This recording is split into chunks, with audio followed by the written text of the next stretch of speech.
that work shoulder to shoulder with these chiefs in the county that are willing to share their efforts and assistance in this investigation. Now I want to change gears and I want to talk about the arson that occurred in Ocean Township on 27 Tilton Drive.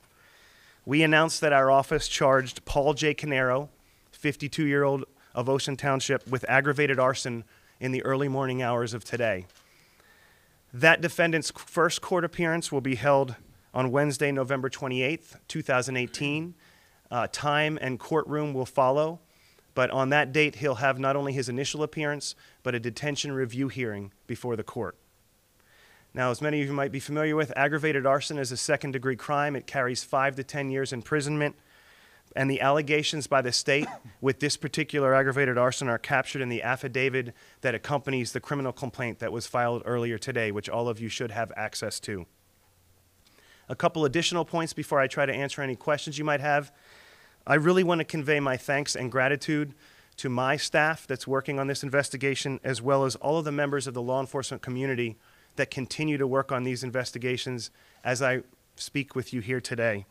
They're going to keep working tirelessly on this case to deliver justice to these 4 victims, and many of them will not be able to celebrate the holidays, the Thanksgiving holidays, with their families. But I have to say I'm quite honored and privileged to work with all of them, these people that take their oaths and their dedication to their job so seriously.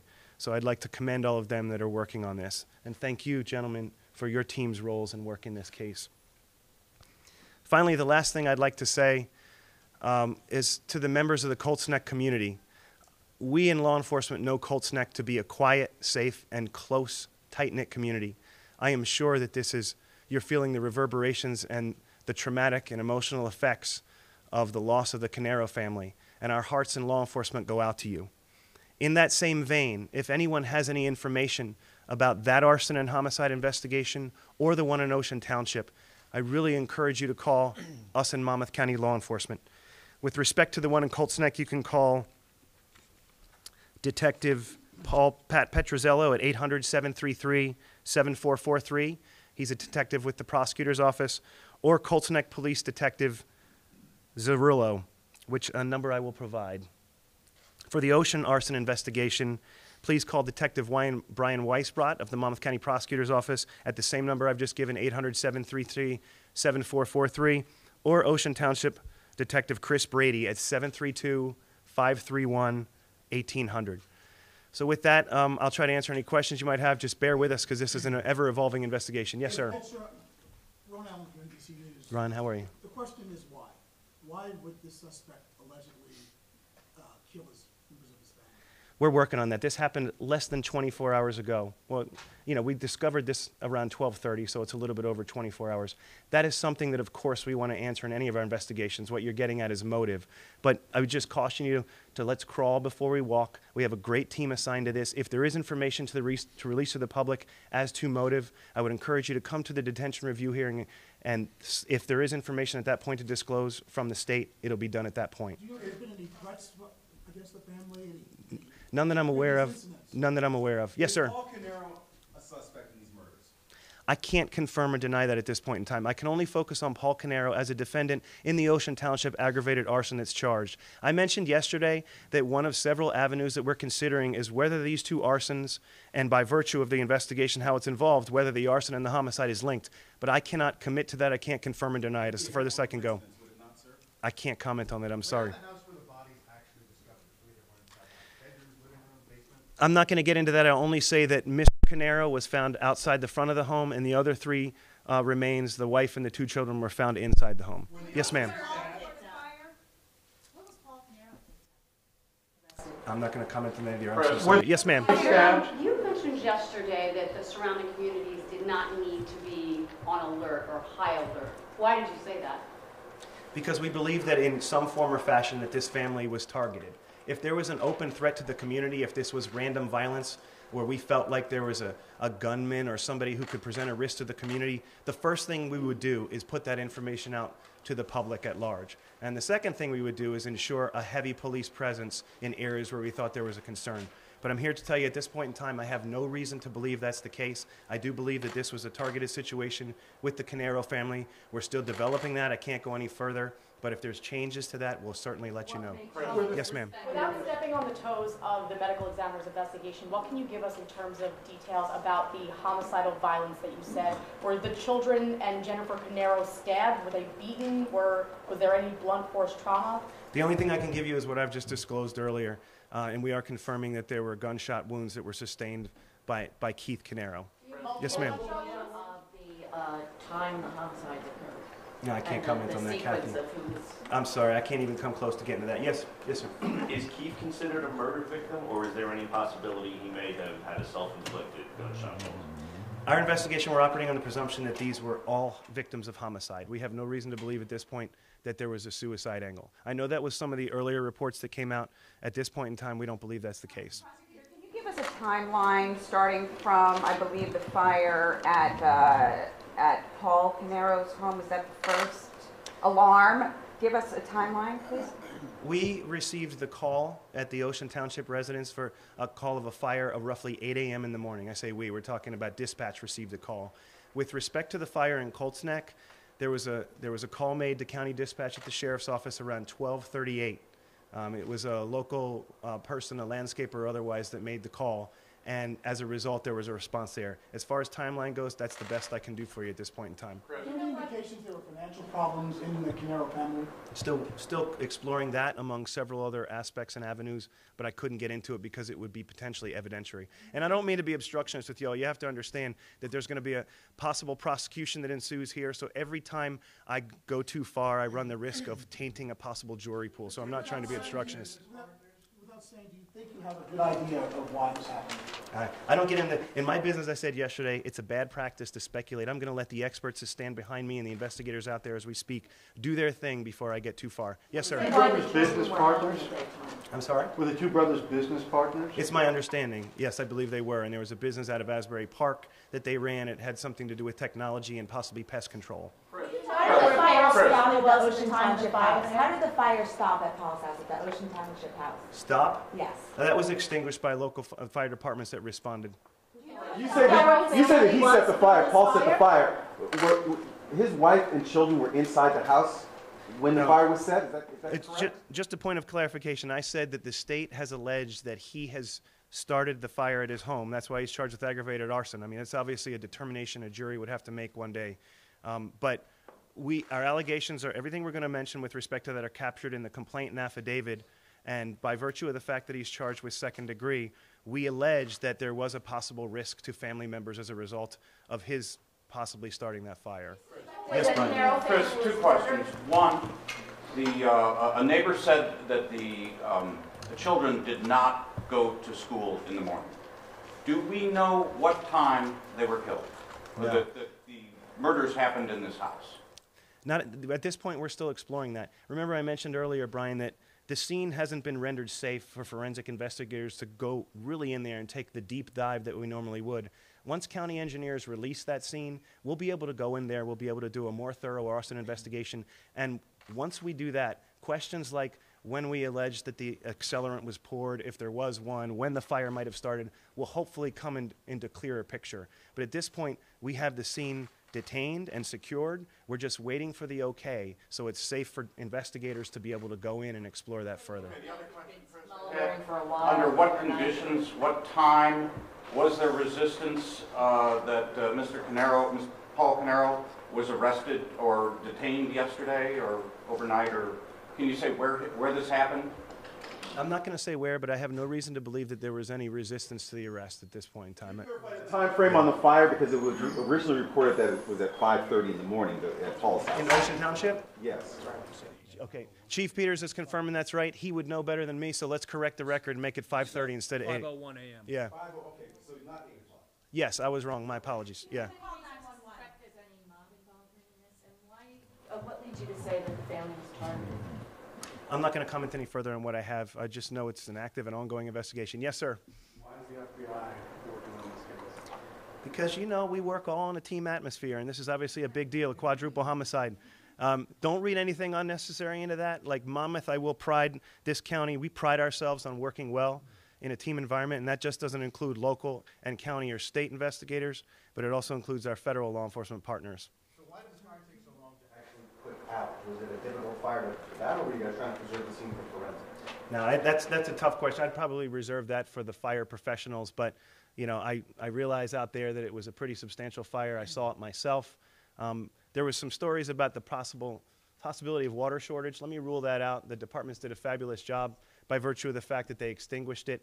But hey, I'm not an expert on fires. Sometimes they get put out quickly. Sometimes they take a little while. Those guys did a great job. Do you yet know how it started? No, like I was saying, we're still trying to get inside there. Yes. He ran the tech company and Paul ran the pest control company? The names and ages is 11-year-old Jessie and 8-year-old Sophia. Jesse, and Sophia is common spelling, Sophia, 8. Yes. Were there conversations between law enforcement and Paul Canero, maybe even at the scene of the Ocean Township fire, and then later on he was taken in? Look, it's a fair question, but you know I couldn't touch that with a 10-foot pole. That would go to possible evidentiary matters. I'm not confirming or denying it. It's just something I can't disclose to the public. Yes, sir. I'm a little confused, but I'm not that bright. But so That makes Paul's been arrested on an arson charge. You say the family was targeted. So are you actively seeking the suspects who killed this family? And I guess it gets back to the same question. Is Paul a suspect in these murders? Look, again, I'm not trying to pull punches or dance around you. It's just a question that I can't answer at this point in time.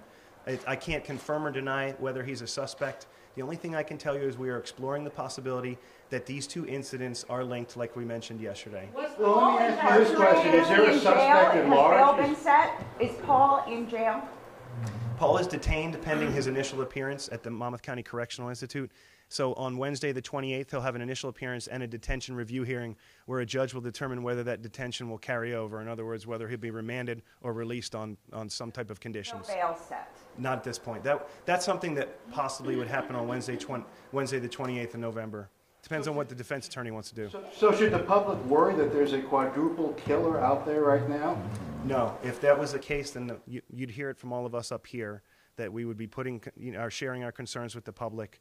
But I have no reason to believe that's the case, and I really hope that none of you get carried away in that regard, because I don't want to create a public scare when it's not necessary. Yeah. On charging him with the homicides and more, other than the aggravated arson at his house? Because, we can't charge people unless we have evidence. I told you that the scene is secured, but we can't even send largely our investigators and forensic examiners in there to look at the scene because we're waiting for county engineers to release it, to be able to tell us it's safe, the roof's not going to cave in on you, the floor's not going to cave into the basement. Bear in mind, it was a pretty substantial fire, and we do have to ensure that there's safety to the investigators before we continue on. Timeline here, at 5:01, the Ocean fire was called in. Is that correct? Yes, that's right. And it was called in by Paul? I can't confirm that right now, but it would be on record. And then 12:38, a fire is called in by the landscaper. By somebody who was working in the community. As I understand it, he was a landscaper, and then there was a big responsible for their family. And Paul's family, wife and 2 grown children, were able to escape the first fire. Is that correct? Yes. And are they in custody? Are they witnesses? What is their status? I'm not going to comment on their status. The only status that I'm able ethically and legally to comment on would be the defendant who's charged with aggravated arson. Do you have any suspect in the homicide? Sorry? Do you have any suspect in the quadruple homicide? Again, I'm not suspect, person of interest. We are looking at all angles, but I'm not in a position to be able to make those disclosures at this point in time. It would be irresponsible of me to do so. Well, how can you assure the public there isn't someone out there who's a quadruple killer? Because I did 3 questions ago. When will get into the house? When will engineers clear the house? Do you anticipate getting in there? I'm hopeful that that'll come in the coming hours, and then investigative teams will be working on that place over the next 48, 72 hours, or whatever it takes. If you find evidence, could he be charged? You couldn't conclusively identify the children, but you gave their names and ages, so are you identifying the 2 children dead as? We are tentatively identifying them based on our investigation to date. But when it comes to positive identification and confirmation, that will most often follow with a medical examination's completion of their report. The reality is, I understand the circumstances as we sit here today, and it's I'm trying to share as much as I can with you, but also reserve the fact that conclusive or positive identification is reserved for the medical examiners. So it's a tentative ID at this point in time. We have no reason to believe it's anyone other than those two children. What was the condition of the mother and the two children's bodies, and how long will it take the ME to determine the exact cause of death? Well, like I mentioned yesterday, because they were exposed to a fire, their remains were severely burned. The question about how long it'll take the medical examiner's office, I don't know, but I know that the Middlesex County Medical Examiner's Office has deployed multiple people to work on this, and I obviously can understand that it's a priority for them just like it is for us. Can you talk a little bit more about the evidence that you had to charge this morning about the arson? I'll defer to things that you've seen in the criminal complaint and the affidavit. That's as far as I can go, which is what's in the current public record, but anything beyond that, I'm not allowed to publicly disclose. Art? Yeah, Kristen, can you rule out, or are you investigating the possibility that the Colts Neck murders occurred before the Ocean Township fire? That's a possibility. We're not ruling out any possibilities. It could be that's the case. It could be not. That's something that we're going to be working on. But remember, and nobody wants to get in there and solve this and investigate this more than me and the people up here in our teams. But we have to make sure that Colts Neck scene is clear before we can conduct a much more thorough investigation that we've done. And remember, sorry, go ahead. Yes, ma'am. No, not at this point in time that I can publicly disclose. Was there a pet in the house in Colts Neck? Not that I know of. Was there a housekeeper also? I understand that there was somebody living in that house, a fifth person. There were concerns that there might have been a housekeeper in there, but we have since established that she is alive and well, so no issues there. Did she provide information? Was she there at the time? Is she helping you in the investigation? I can only tell you that if we were going to swear you in. Sorry. Are they legal? Were they purchased legally? I have no comment on that. You know, we're undertaking a number of investigative techniques in addition to some of the general ones I've outlined. The only thing I can encourage you to do is just stay tuned. We will continue to share information transparently like we've done here. I'll take two more and then we have to get back to it. This is a horrific scene. Can you describe where the bodies were found in the house? Well, I think a lady over here asked that earlier. The only thing I can comment on is that the two children and the wife were found inside the home, and the husband, Keith, was found outside the front of the home. That's the furthest I can go. There was reports that the homicidal incident, the children and the wife were stabbed. Can you confirm that? No, I can't confirm or deny or even comment on anything further.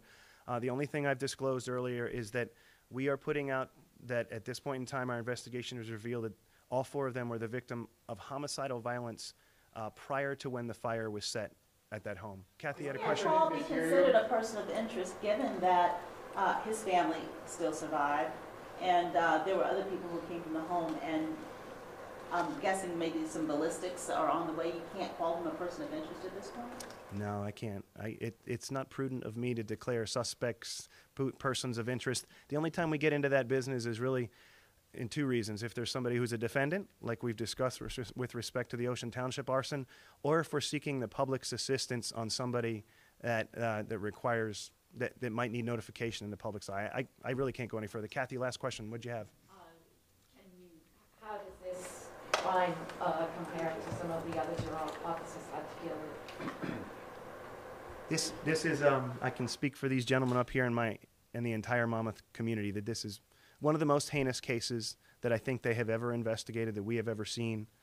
And, you know, there's no shortage of that, unfortunately, in our history here.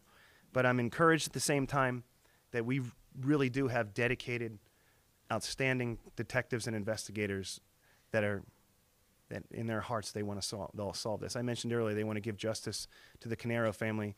That sometimes that term is thrown around pretty commonly in trite fashion, but we really mean it. And we really hope that we can solve this. So to that end, anybody that can help in any regard, any leads, even if it's an indirect something or other, please contact us in law enforcement. Any little piece of the puzzle might make a difference. If you're not comfortable communicating with law enforcement, the Monmouth County Crime Stoppers is a 501c3 charity that takes information, tips or otherwise, in completely anonymous fashion, in some cases for reward. And we don't work with them. They don't share identity or anything, but they will share tips with us. And I'm sure they're going to be plugged in on trying to help us with this one. So with that, ladies and gentlemen, I appreciate your patience with us. Just stay tuned. If there are further updates, we'll either put them out by social media or through our public affairs offices. Follow us on Twitter and Facebook. Thank you all for your patience. Is there a mugshot, sir? There's one in Asbury Park Press. Is that from today's arrest? It's on there first. Yes. Oh, it's on. Yes. Do you know what the relationship was between families at the time? This is a mugshot. Let me just clarify. Yes. We don't release mugshots. When we release a picture of somebody who's in arrest, it's usually a driver's license picture. That's probably a driver's license picture. Yeah. Before you said that Keith Canaro suffered a gunshot wound in the plural, I want to make sure I heard you correctly. Yes, that's right. Thank you all for your time. I hope you all have a good Thanksgiving. Appreciate seeing you today. Yeah, no kidding.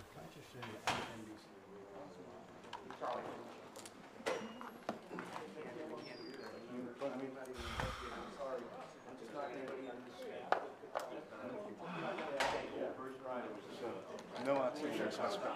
That's right. On both sides. Wasn't a budge, yeah.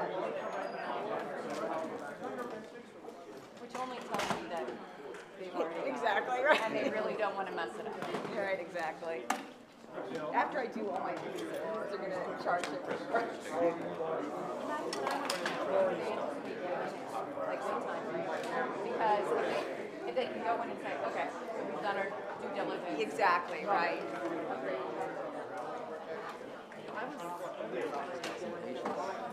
I was too. I was expecting I think a lot of it has to do with I can't hear you what, so I think a lot of it has to do with the fact that they get in the house. I feel like the second they get in the house, like, oh well that's it. And I don't think they want to, have the possibility of We put out a photograph, I don't know if that's there, but we have a photograph that we put out. And Danny? so shoot me an email, it's on our Twitter feed and on Facebook. I'll meet you there, I sent you the address. Okay. Did yours work, Chris? Okay. What? Did yours work? I couldn't get it. I'm going to go to the truck and ride. Okay, but I mean, you still have to hook up with him, I'm just saying. Yeah. That's all I got happening. Wow. Things might change next week. What? Things might change next week. Not right now.